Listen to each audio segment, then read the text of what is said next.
मालेगांव महाराष्ट्र के नासिक जिले का एक छोटा सा शहर जो 29 सितंबर 2008 को एक भीषण बम विस्फोट से दहल उठा। यह घटना भारतीय न्याय व्यवस्था के इतिहास में एक लंबा और जटिल अध्याय बन गई, जिसमें हिंदू आतंकवाद के आरोप से लेकर 17 साल बाद सभी आरोपियों के बरी होने तक का सफर तय किया गया। इस भीषण धमाके में 6 लोगों की मौत हो गई और 100 से अधिक लोग घायल हो गए। आसपास की कई दुकानें और इमारतें क्षतिग्रस्त हो गई।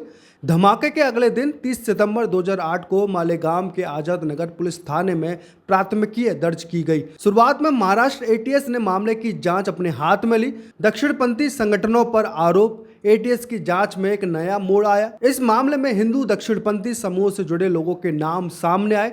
एटीएस ने दावा किया कि विस्फोट दक्षिणपंथी चरमपंथियों ने किया था। गिरफ्तारियां और हिंदू आतंकवाद शब्द का प्रचलन। 23 अक्टूबर 2008 को एटीएस ने इस मामले में पहली गिरफ्तारी की। तत्कालीन बीजेपी सांसद साध्वी प्रज्ञा सिंह ठाकुर को गिरफ्तार किया गया। एटीएस ने दावा किया कि धमाके में इस्तेमाल की गई मोटरसाइकिल साध्वी प्रज्ञा के नाम पर रजिस्टर्ड थी। इसके बाद नवंबर 2008 में सेना के पूर्व अधिकारी लेफ्टिनेंट कर्नल प्रसाद पुरोहित को भी गिरफ्तार किया गया। उन पर कश्मीर से आरडीएक्स लाने का भी आरोप लगाया गया था। इन्हीं गिरफ्तारियों और आरोप के बाद हिंदू आतंकवाद या भगवा आतंकवाद जैसे शब्दों का इस्तेमाल राजनीति में बड़े पैमाने पर किए जाने लगा। बाद में मामले की संवेदनशीलता और जटिलता को देखते हुए जांच एनआईए को सौंप दी गई।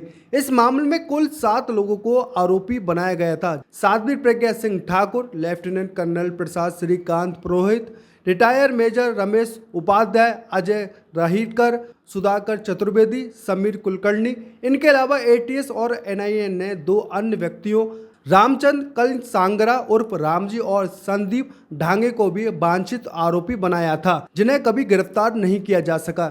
एनआईए की चार्जशीट में इन दोनों को आरएसएस कार्यकर्ता बताया गया था। 17 साल बाद फैसला और बरी होने का कारण। हाल ही में 31 जुलाई 2025 को एनआईए की विशेष अदालत ने 17 साल के लंबे इंतजार के बाद इस मामले पर फैसला सुनाया। अदालत ने सभी 7 आरोपियों को बरी कर दिया गया। बरी होने का मुख्य कारण ये था, अदालत ने स्पष्ट रूप से कहा कि अभियोजन पक्ष आरोपियों के खिलाफ पर्याप्त सबूत पेश करने में विफल रहा। कोर्ट ने यह भी टिप्पणी की, जांच एजेंसियां एटीएस और एनआईए की जांच में भारी खामियां थी और सबूत जुटाने की प्रक्रिया पर भी सवाल उठाए गए। विशेष रूप से अदालत ने यह भी कहा कि अभियोजन पक्ष यह साबित नहीं कर सका कि धमाके वाली मोटरसाइकिल साध्वी प्रज्ञा सिंह ठाकुर की थी और न ही यह साबित हो पाया कि उस बाइक से आरडीएक्स का इस्तेमाल किया गया था। लेकिन इस फैसले के साथ कुछ गहरे और परेशान करने वाले सवाल भी खड़े होते हैं। सवाल ये भी है, विस्फोट हुआ, लोगों की मौत भी हुई, लेकिन अपराधी कौन? अगर ये 7 आरोपी निर्दोषी हैं तो फिर मालेगांव विस्फोट का असली अपराधी कौन है? क्या हम उन लोगों को कभी न्याय दिला पाएंगे जो इस मामले के शिकार हुए? न्याय में 17 साल की देरी क्यों? क्या हमारी न्यायिक प्रक्रिया इतनी लंबी और थकाऊ है कि निर्दोष लोगों को भी इतने वर्ष तक यातना सहनी पड़ी? क्या इस मामले में जांच एजेंसियों से कोई चूक हुई है?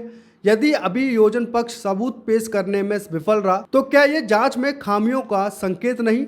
इस फैसले ने एक बार फिर उन सभी सवालों को जन्म दिया कि आखिर इस आतंकी घटना का असल गुनहगार कौन था और क्या इतने लंबे इंतजार के बाद पीड़ितों को असली न्याय मिलेगा?